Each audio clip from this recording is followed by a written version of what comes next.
আমি করব ক্যাপসিকামের ভিতরে ডিমের অমলেট। সেই জন্য ক্যাপসিকামটা ভালো করে ধুয়ে নিয়েছিলাম, ধুয়ে নিয়ে গোল করে কেটে নিয়েছিলাম। ব্যাস, এবারে তো ভিতর থেকে যা আছে সব বার করে নিতে হবে, যেহেতু তোমাকে ডিমটা তো দিতে হবে। আর ডিমের ভিতরে কি কি দিয়েছিলাম, পেঁয়াজ কুচি, লঙ্কা কুচি, ধনেপাতা কুচি আর অল্প একটু নুন দিয়ে ভালো করে নেড়ে নিলাম। ব্যাস, তারপরে ক্যাপসিকামের ভিতরে দিয়ে নিচ্ছিলাম। ক্যাপসিকামের যে ঢাকনাটা তৈরি হয়েছে সেটা আবার দিয়ে নিয়েছিলাম, দিয়ে স্টিক দিয়ে পুঁতে দিচ্ছিলাম যাতে না খুলে যায় না বেরিয়ে যায়। ব্যাস, এবারে কি করি চলো দেখা যাক। তারপর গ্যাস জ্বালিয়ে নিয়েছিলাম, তারপর পুড়িয়ে নিচ্ছিলাম, যেহেতু আমাকে ক্যাপসিকামটা ডিমের অমলেটটা তৈরি করতে হবে। এবারে পুরানোতে অন্তত 10 মিনিট তো লেগেছে, 10 মিনিট পরে এবারে বার করে পালা। এবারে চলো কেটে দেখাই কেমন হয়েছে।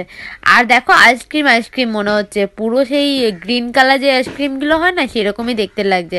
এবারে খেয়ে দেখাই খেতে কেমন হয়েছে, চলো শেয়ার তো করতেই হবে। ব্যাস, আমার কাটা কমপ্লিট, এবারে খেয়ে দেখা। আমার তো খুব ভালো লেগেছে, তোমাদের ভালো লাগলে সাবস্ক্রাইব করে দাও। আর খুব টেস্টি।